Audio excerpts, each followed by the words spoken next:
इस वीडियो में number system का 2 प्रश्न लेकर आई हूँ जो कि एसएससी और रेलवे एग्जाम के लिए इम्पोर्टेंट है। पहला प्रश्न देखिए, इस गुणनफल के अंत में शून्यों की संख्या ज्ञात करनी है। इम्पोर्टेंट प्रश्न है। तो ये 5 से लेकर 75 तक ये सीरीज जा रही है। तो शून्यों की संख्या जब भी ज्ञात करनी होती है तो 2 और 5 का मल्टीपल लेते हैं। 2 और 5 का गुणनफल से शून्यों की संख्या चेक करना होता है। तो जैसे कि यहाँ पर 5 है तो 5 को लिखेंगे 5 इंटू इस सीरीज को 5 इंटू 1 मल्टीपल यहाँ पर चल रहा है गुना, फिर 5 इंटू 2 10 को लिखेंगे, फिर 5 इंटू 15 को 3 और ये सीरीज 75 तक जा रही है। तो 75 को क्या लिखेंगे 5 इंटू 15। क्लियर। हमें क्या करना है 2 और 5 का मल्टीपल चेक करना है। तो सबसे पहले देखेंगे यहाँ पर 5 इंटू 1 5 इंटू 2 इस सीरीज में से सब में से यानी 5 को कॉमन ले लेती हूँ। जब 5 को कॉमन लूँगी यानी ये सीरीज 5 की संख्या कितनी बार है 15 बार है। तो 5 को 15 बार संख्या 5 को 15 बार है तो इसलिए 15 को कॉमन ले लिए। तो ब्रैकेट के अंदर क्या बचेगा गुना 2 गुना 3 ऐसे करके ये 15 बचेगा। तो मैं यहाँ पर देख रही हूँ 5 की संख्या कितनी है 15 है। तो अब हमें 2 और 5 जो कि शून्यों की संख्या निकालनी है। 2 और 5 का मल्टीपल देखना होता है। तो इसमें 5 की संख्या 15 है। समझ में आ रहा होगा। तो अब हमें 2 का चेक करना है। 2 का ये जो सीरीज चल रही है लगातार है। क्या है लगातार है। तो मैं इसमें 15 का डिवाइड कर यानी अंतिम संख्या उठाऊंगी और इस 15 में 2 का डिवाइड कर लूँगी क्योंकि 5 पता चल गया है कि 5 की संख्या 15 बार है। तो अब हमें 2 की संख्या निकालनी है। तो यहाँ पर 2 से काटेंगे कितना आएगा यहाँ 7 बार में जाएगा। जितनी बार में जाएगा उतनी ही रखते हैं। फिर ये जो 7 है इसमें 2 का डिवाइड कर देंगे। तो इस बार जा रहा है कितनी 3 बार में 3 आ गया। फिर इस 3 में 2 का डिवाइड करेंगे।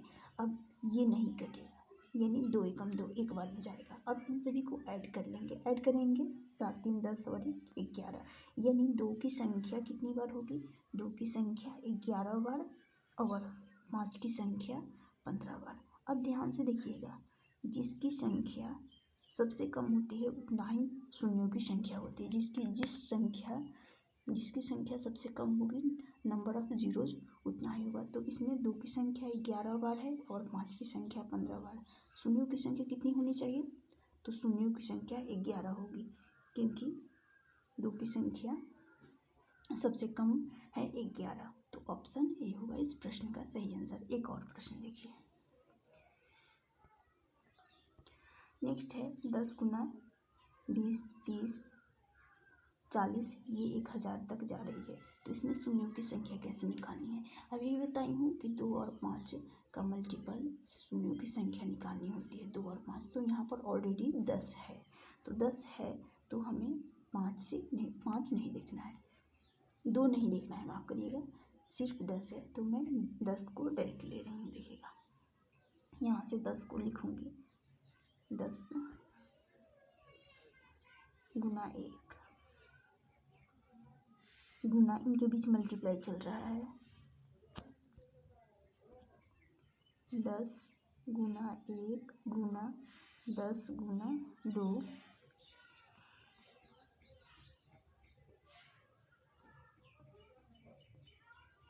गुना 10 गुना 3 40 को लिखूँगी 10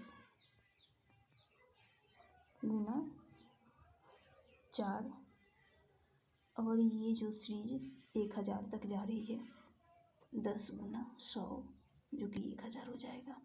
देख रही हूँ 10 कितनी बार है 100 बार यानी 10 की संख्या 100 बार आ रही है। इसको कॉमन ले लेंगे। 10 की संख्या 100 बार आ रही है तो 100 को कॉमन लूँगी। कॉमन लेने के बाद यहाँ पर 1 बचेगा फिर यहाँ 2 बचेगा क्योंकि 10 कॉमन आ चुका है। फिर यहाँ पर 3 4 और आखिरी में 100 बच जाएगा क्योंकि 10 को कॉमन नहीं होना तो 100 बचेगा। अब मैं देख रही हूँ यहाँ पर 10 का पावर 100 ले लूँगी। फिर मैं ये जो लगातार सीरीज जा रही है, इस सीरीज में हमें 5 का, क्योंकि अब ये बताई हूँ 2 और 5 के मल्टीपल से बनेगा, तो ऑलरेडी मैं जब 10 लिख ही रही हूँ तो 2 की कोई ज़रूरत नहीं है, तो हमें 5 से देखना है। तो 1 से लेकर 100 तक जाना है, यानी 100 फैक्टोरियल रखेंगे। जब लगातार है तो 100 फैक्टोरियल रखेंगे। अब इस 100 में फैक्टोरियल 100 में 5 का डिवाइड करेंगे। 5 का डिवाइड करेंगे कितने बार में जाएगा, तो यहाँ से 20 बार में। अभी इसी 20 में 5 का डिवाइड करेंगे तो ये 4 बार में जाएगा। फिर इस 4 में 5 का डिवाइड करेंगे, जाएगा नहीं जाएगा, तो यहीं पे इसको ऐड कर लेंगे, नहीं कटेगा 5, यहाँ से आ जाएगा 24। अब ध्यान से देखिएगा, ये ब्रैकेट है, मल्टीपल में है, यानी इन सभी को सॉल्व किए 24 आया, तो मैं यहाँ पर 24 लिखूँगी। ये जो 24 है क्या है, शून्यों की संख्या है, जीरोज है। कितने हैं, 24 जीरो है, 24 जीरोज हैं। अब जब भी ध्यान दीजिएगा, शून्यों की संख्या निकालनी होती है, यानी नंबर ऑफ शून्यों की संख्या, नंबर ऑफ जीरोज निकालनी होती है, और इनके बीच मल्टीपल का साइन होता है, गुणनफल का साइन होता है, तो क्या होता है, ऐड हो जाता है। क्या होगा, ऐड होगा। यहाँ पर शून्यों की संख्या कितनी है, यहाँ पर शून्यों की संख्या 100 है, 100 बार है, और यहाँ पर 24 है, तो क्या होगा, शून्यों की संख्या ऐड हो जाती है। जब इनके बीच मल्टीपल का साइन होता है तो ऐड होकर नंबर ऑफ शून्यों की संख्या कितनी होगी, नंबर ऑफ शून्यों की संख्या हो जाएगी 24। 124 जीरो होगा। ऑप्शन बी इस प्रश्न का सही आंसर होगा।